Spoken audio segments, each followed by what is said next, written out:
Davanagere election Dangal, ರಾಜನ ಹೇಳಿಕೆ ಆಪ್ತರಿಗೆ tension. Zameer Jabbar ರಕ್ಷಣೆಗೆ ಜಾರಕಿಹೊಳಿ ತಂತ್ರವೇನು?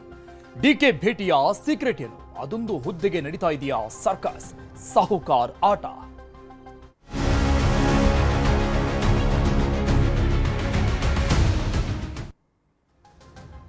ಕಾಂಗ್ರೆಸ್ನಲ್ಲಿ ದಾವಣಗೆರೆ ಕಿಚ್ಚಿನ ಕೋಲಾಹಲ ಇನ್ನೂ ನಿಂತೇ ಇಲ್ಲ. ಸಿಎಂ ಮೌನದಿಂದ ಆತಂಕಕ್ಕೆ ಒಳಗಾಗಿದ್ದಾರೆ ಅವರ ಆಪ್ತರು. ಮತ್ತೊಂದು ಕಡೆ ಮಾಜಿ ಸಚಿವ ಕೆ ರಾಜನ್ ಅವರು ಕೊಟ್ಟಂತಹ ಹೇಳಿಕೆ ಸಂಚಲನವನ್ನ ಸೃಷ್ಟಿ ಮಾಡಿದೆ. ಸಿಎಂ ಸಿದ್ದರಾಮಯ್ಯನವರು ಅಸಹಾಯಕರಾಗಿದ್ದಾರೆ ಎನ್ನುವಂತಹ ಹೇಳಿಕೆ, ಈ ಒಂದು ಹೇಳಿಕೆ ಸಂಚಲನಕ್ಕೆ ಕಾರಣ ಆಗಿದೆ. ಜಮೀರ್ ರಕ್ಷಣೆಗೆ ನಿಂತುಕೊಂಡಿದ್ದಾರೆ ಸಿಎಂ ಸಿದ್ದರಾಮಯ್ಯನವರ ಆಪ್ತರು. ಜಮೀರ್ ಜೊತೆ ಸತೀಶ್ ಜಾರಕಿಹೊಳಿ, ಮಹದೇವಪ್ಪ ಸಭೆಯನ್ನ ನಡೆಸಿರೋದು. ಇದೇ ವಿಚಾರಕ್ಕೆ ಸಂಬಂಧಪಟ್ಟಂಗೆ ನನ್ನೆ ಕೆ ಶಿವಕುಮಾರ್ ಅವರನ್ನ ಸತೀಶ್ ಜಾರಕಿಹೊಳಿ ಅವರು ಕೂಡ ಭೇಟಿ ಮಾಡಿ, ಮತ್ತೊಂದು ಕಡೆ ಜಬ್ಬಾರ್ ರಕ್ಷಣೆಗೂ ಕೂಡ ಸತೀಶ್ ಜಾರಕಿಹೊಳಿ ಮುಂದಾಗಿದ್ದಾರೆ. ಪ್ರತಿಷ್ಠೆಯನ್ನ ಬದಿಗೊತ್ತಿ ಡಿಕೆಶಿ ಭೇಟಿಯಾಗಿದ್ದಾರೆ ಸತೀಶ್ ಜಾರಕಿಹೊಳಿ. ಜಬ್ಬಾರ್ ಉಚ್ಚಾಟನೆ ಆದೇಶ ಹಿಂಪಡೆಯುವಂತೆ ಮನವಿಯನ್ನ ಮಾಡಿಕೊಂಡಿರುವಂಥದ್ದು. ಇನ್ನು ಜಮೀರ್ ವಿರುದ್ಧ ಕ್ರಮ ಆಗದಂತೆ ಮಾತುಕತೆ ನಡೆಸಿದ್ದಾರೆ. ಅಲ್ಪಸಂಖ್ಯಾತ ಮತಗಳ ಮೇಲೆ ಸತೀಶ್ ಜಾರಕಿಹೊಳಿ ಅವರು ಕಣ್ಣಿಟ್ಟಿದ್ದಾರೆ. ಕೆಪಿಸಿಸಿ ಅಧ್ಯಕ್ಷ ಹುದ್ದೆಗೇರಿದ್ರೆ ಅಲ್ಪಸಂಖ್ಯಾತರ ಬೆಂಬಲದ ಆಟ ನಡೆಯುತ್ತೆ. ಸೊ ಆ ಲಾಭವನ್ನ ಪಡೆದುಕೊಳ್ಳೋದಕ್ಕೆ ಈಗ ಸತೀಶ್ ಜಾರಕಿಹೊಳಿ ಅವರು ರಾಜಕೀಯ ದಾಳಗಳನ್ನ ಉರುಳಿಸ್ತಾ ಇದ್ದಾರೆ, ತಂತ್ರಗಾರಿಕೆಗಳನ್ನ ಮಾಡ್ತಾ ಇದ್ದಾರೆ ಅನ್ನುವಂತಹ ಚರ್ಚೆಗಳು ರಾಜಕೀಯ ವಲಯದಲ್ಲಿ ಓಡಾಡ್ತಾ ಇದೆ. ಅಹಿಂದ ನಾಯಕತ್ವವನ್ನ ಗಟ್ಟಿಗೊಳಿಸಿಕೊಳ್ಳುವಂತಹ ತಂತ್ರ ಜಾರಕಿಹೊಳಿ ಸಾಹುಕಾರ್ ಕಡೆಯಿಂದ ಆಗುತ್ತಾ ಇದೆ ಅಂತ ಈ ಬಗ್ಗೆ ಡೀಟೇಲ್ಸ್ ಕೊಡ್ತಾರೆ ನಮ್ಮ ಪ್ರತಿನಿಧಿ ತಿಮ್ಮೇಗೌಡರು. ಮತ್ತೆ ಲೈವ್ ನಲ್ಲಿ ಜಾಯ್ನ್ ಆಗ್ತಾ ಇದ್ದಾರೆ. ತಿಮ್ಮೇಗೌಡ್ರೆ, ಒಂದು ಕಡೆ ದಾವಣಗೆರೆ ಬೈ ಎಲೆಕ್ಷನ್ ನ ನಂತರದಲ್ಲಿ ಆಗ್ತಾ ಇರುವಂತಹ ಬೆಳವಣಿಗೆಗಳನ್ನ ಸೈಡ್ಗೆಟ್ ನೋಡೋಣ. ಸತೀಶ್ ಜಾರಕಿಹೊಳಿ ಅವರ ಮೂಮೆಂಟ್ಗಳ ಬಗ್ಗೆ ನೋಡ್ತಾ ಹೋದ್ರೆ, ಈ ಹಿಂದೆ ಯತೀಂದ್ರ ಸಿದ್ದರಾಮಯ್ಯನವರು ಕೊಟ್ಟಿದ್ದಂತ ಹೇಳಿಕೆ ನೆನಪಾಗುತ್ತೆ. ಈ ಬೆಳವಣಿಗೆಗಳನ್ನ ಈಗ ನೋಡ್ತಾ ಇದ್ರೆ ಸಿದ್ದರಾಮಯ್ಯನವರನ್ನ ಹೊರತುಪಡಿಸಿದ್ರೆ ನೆಕ್ಸ್ಟ್ ಇರೋದು ಅಹಿಂದ ನಾಯಕ ಅಂತ, ಅದು ಸತೀಶ್ ಜಾರಕಿಹೊಳಿ ಅವರು ಮಾತ್ರ ಅಂತ ಕೊಟ್ಟಿರುವಂತಹ ಹೇಳಿಕೆ.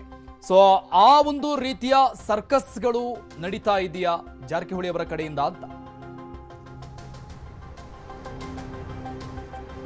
100ಕ್ಕೆ 100 ಅಂಥದ್ದೊಂದು ಸರ್ಕಸ್ಸು, ಅಂಥದ್ದೊಂದು ಪ್ರಯತ್ನ ನಡೀತಲೇ ಇದೆ.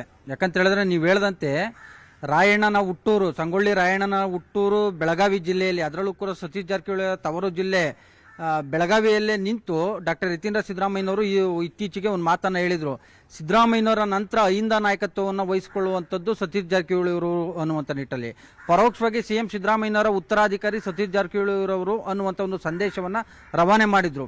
ಇದೀಗ ಅದಕ್ಕೆ ಪೂರಕವಾಗಿ ಸತೀಶ್ ಜಾರಕಿಹೊಳಿ ಅವರು ಅಹಿಂದ ವರ್ಗದ ಅಹಿಂದ ನಾಯಕರ ಒಂದು ಬೆನ್ನಿಗೆ ನಿಂತಿರುವಂಥದ್ದು. ಎಸ್ಪೆಷಲಿ ದಾವಣಗೆರೆ ಉಪಸಮರದ ಒಂದು ದಂಗಲ್ನಿಂದಾಗಿ ಅಲ್ಪಸಂಖ್ಯಾತ ನಾಯಕರ ಮೇಲೆ ಒಂದು ರೀತಿ ಏನು ಟಾರ್ಗೆಟ್ ಆಗ್ತಾ ಇದೆ. ಅದರಲ್ಲೂ ಕೂಡ ಜಮೀರ್ ಅಹಮದ್ ಮತ್ತೆ ಅವರ ಒಂದು ಟೀಮ್ ಮೇಲೆ ಕಾಂಗ್ರೆಸ್ನ ಒಂದು ಬಣ ಏನು ಶಿಸ್ತು ಕ್ರಮವನ್ನು ಕೈಗೊಳ್ಳಬೇಕು ಅನ್ನುವಂಥ ನಿಟ್ಟಿನಲ್ಲಿ ಒತ್ತಡವನ್ನೇ ಇರ್ತಾ ಇದೆ. ಅದರಂತೆ ಒಂದು ರೀತಿ ಅವರ ಒಂದು ಪ್ರಯತ್ನದ ಭಾಗವಾಗಿ ಇಬ್ಬರ ಮೇಲೆ ಏನು ಕ್ರಮವೂ ಕೂಡ ಆಗಿರ್ತಕ್ಕಂಥದ್ದು. ಎಸ್ಪೆಷಲಿ ವಿಧಾನ ಪರಿಷತ್ ಸದಸ್ಯ ಅಬ್ದುಲ್ ಜಬ್ಬಾರ್ ಅವ್ರನ್ನ ಪಕ್ಷದಿಂದ ಪ್ರಾಥಮಿಕ ಸದಸ್ಯತ್ವದಿಂದಲೇ ಉಚ್ಚಾಟನೆ ಮಾಡಿರುವಂಥದ್ದು. ಮತ್ತೊಂದು ಕಡೆಯಾಗಿ ನಜೀರ್ ಅಹಮದ್ ಅವ್ರನ್ನ ಸಿಎಂ ರಾಜಕೀಯ ಕಾರ್ಯದರ್ಶಿ ಹುದ್ದೆಯಿಂದ ವಜಾ ಮಾಡಿಸಿರುವಂಥದ್ದು. ಸೊ ಹೀಗಾಗಿ ಎಲ್ಲ ಒಂದು ಕಡೆಯಾಗಿ ಇದು ಅಲ್ಪಸಂಖ್ಯಾತ ಸಮುದಾಯದ ಒಂದು ಆಕ್ರೋಶ, ಅಸಮಾಧಾನಕ್ಕೂ ಕೂಡ ಕಾರಣವಾಗಿದೆ. ಎಸ್ಪೆಷಲಿ ಕಾಂಗ್ರೆಸ್ಗೆ ತಕ್ಕ ಪಾಠ ಕಲಿಸಿ ಎನ್ನುವಂಥ ನಿಟ್ಟಲ್ಲಿ ಕೆಲ ಮುಸ್ಲಿಂ ಧರ್ಮಗುರುಗಳು ಸುದ್ದಿಗೋಷ್ಠಿಯನ್ನು ನಡೆಸೋದ್ರ ಮುಖಾಂತರ ಜಮೀರ್ ಅಹಮದ್ ಮತ್ತೆ ಅವರ ಒಂದು ಟೀಮ್ನ ಬೆನ್ನಿಗೆ ನಿಂತಿರುವಂಥದ್ದು. ಸೊ ಹೀಗಾಗಿ ದೂರದೃಷ್ಟಿಯಿಂದ ಅಂದ್ರೆ ಪಕ್ಷದ ದೂರದೃಷ್ಟಿ, ಮತ್ತೊಂದು ಕಡೆಗೆ ಮುಂದಿನ ದಿನಗಳಲ್ಲಿ ಏನಾದರೂ ಕೆಪಿಸಿಸಿ ಅಧ್ಯಕ್ಷ ಹುದ್ದೆಗೆ ಏನಾದರೂ ಏರಿದ್ರೆ ಕಾಂಗ್ರೆಸ್ನ ಮತ ಬ್ಯಾಂಕ್, ಅಲ್ಪಸಂಖ್ಯಾತ ಮತಗಳ ಕ್ರೋಢೀಕರಣ ಕಷ್ಟ ಸಾಧ್ಯವಾಗುತ್ತೆ ಅನ್ನುವಂಥ ನಿಟ್ಟಲ್ಲಿ ಅಲರ್ಟ್ ಆದಂತ ಸತೀಶ್ ಜಾರಕಿಹೊಳಿ ಅವರು ತಮ್ಮ ಪ್ರತಿಷ್ಠೆಯನ್ನ, ತಮ್ಮ ಸ್ವಾಭಿಮಾನವನ್ನ ಬದಿಗಿಟ್ಟು ಇದೀಗ DCM DK ಶಿವಕುಮಾರ್ ಅವ್ರನ್ನ ಮೊನ್ನೆ ಭೇಟಿ ಮಾಡಿರುವಂಥದ್ದು. DK ಶಿವಕುಮಾರ್ ಅವ್ರ ಜೊತೆ ಮಾತುಕತೆಯನ್ನು ನಡೆಸಿ ಅಬ್ದುಲ್ ಜಬ್ಬಾರ್ ಅವರ ಒಂದು ಉಚ್ಚಾಟನೆ ಆದೇಶವನ್ನು ವಾಪಸ್ ತೆಗೆದುಕೊಳ್ಬೇಕು ಅನ್ನುವಂಥ ನಿಟ್ಟಲ್ಲಿ ಮನವಿನ ಕೂಡ ಮಾಡ್ಕೊಂಡಿದ್ದಾರೆ.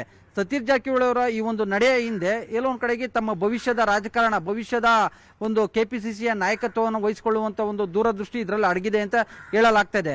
ಯಾಕಂತ ಹೇಳಿದ್ರೆ ಒಂದು ವೇಳೆ ಕಾಂಗ್ರೆಸ್ ಹೈಕಮಾಂಡ್ ಕೆಪಿಸಿಸಿ ಅಧ್ಯಕ್ಷ ಸ್ಥಾನದ ಹುದ್ದೆಯನ್ನು ತಮಗೆ ನೀಡಿದ್ದೇ ಆಗಿದ್ದಲ್ಲಿ 2028ರ ಚುನಾವಣೆಗೆ ಅಲ್ಪಸಂಖ್ಯಾತ ಮತಗಳ ಕ್ರೋಢೀಕರಣ ಕಷ್ಟ ಸಾಧ್ಯವಾಗುತ್ತೆ. ಯಾಕಂತ ಹೇಳಿದ್ರೆ ಈಗಾಗಲೇ ಜಮೀರ್ ಅಹಮದ್ ಮತ್ತೊಂದು ಕಡೆಗೆ ಅವ್ರ ವಿರುದ್ಧ ಕ್ರಮವನ್ನ ಕೈಗೊಳ್ಳಬೇಕು ಅನ್ನುವಂತ ನಿಟ್ಟಲ್ಲಿ ಒತ್ತಡವನ್ನ ಏರ್ತಾ ಇದ್ದಾರೆ. Okay. ಜಮೀರ್ ಅಹಮದ್ ಈಗ ಸದ್ಯದ ಮಟ್ಟಿಗೆ ಮುಸ್ಲಿಂನ ಪ್ರಭಾವಿ ನಾಯಕ, ಅವ್ರ ವಿರುದ್ಧವೂ ಕೂಡ ಕ್ರಮ ಆದ್ರೆ ತಮ್ಮ ಅಹಿಂದ ನಾಯಕತ್ವಕ್ಕೆ ಹಿನ್ನಡೆ ಆಗುತ್ತೆ. ಯಾಕಂತ ಹೇಳಿದ್ರೆ ಅಲ್ಪಸಂಖ್ಯಾತ, ಹಿಂದುಳಿದ ಮತ್ತೆ ದಲಿತ ಮತಗಳೇ ಕಾಂಗ್ರೆಸ್ನ ಮತ ಬ್ಯಾಂಕು. ಹೀಗಾಗಿ ಆ ಮತಗಳು ಚೆದ್ರು ಹೋದ್ರೆ ಎಲ್ಲೋ ಒಂದ್ ಕಡೆಯಾಗಿ 2028 ಒಂದು ಏನು ತಮ್ಮ ಸಿಎಂ ಕನಸಿಗೆ ಹಿನ್ನಡೆ ಆಗ್ಬೋದು. ಮತ್ತೊಂದ್ ಕಡೆಯಾಗಿ ಕೆಪಿಸಿಸಿ ಅಧ್ಯಕ್ಷ ಹುದ್ದೆಯನ್ನ ನಿಭಾಯಿಸೋದಕ್ಕೆ ತೊಂದರೆ ಆಗ್ಬೋದು ಅನ್ನುವಂತ ನಿಟ್ಟಲ್ಲಿ ಅಲರ್ಟ್ ಆಗಿರ್ತಕ್ಕಂಥ ಸತೀಶ್ ಜಾರಕಿಹೊಳಿ ಅವರು ಇದೀಗ ಸ್ವಯಂ ಆಗಿ ಮುಖ್ಯಮಂತ್ರಿಗಳ ಗಮನಕ್ಕೂ ಬಾರದೆ ಅವರು ಇದೀಗ ಅಲ್ಪಸಂಖ್ಯಾತ ನಾಯಕರ ಬೆನ್ನಿಗೆ, ಅಲ್ಪಸಂಖ್ಯಾತ ನಾಯಕರ ರಕ್ಷಣೆಗೆ ಮುಂದಾಗಿದ್ದಾರೆ ಅನ್ನುವಂತ ಒಂದು ವಿಶ್ಲೇಷಣೆ ಇದೀಗ ರಾಜ್ಯ ರಾಜಕಾರಣದಲ್ಲಿ ಕೇಳಿ ಬರ್ತಾ ಇರ್ತಕ್ಕಂಥದ್ದು. ಅರುಣ್, ಥ್ಯಾಂಕ್ ಯು ತಿಮ್ಮೇಗೌಡ್ರೆ ಡೀಟೇಲ್ಸ್.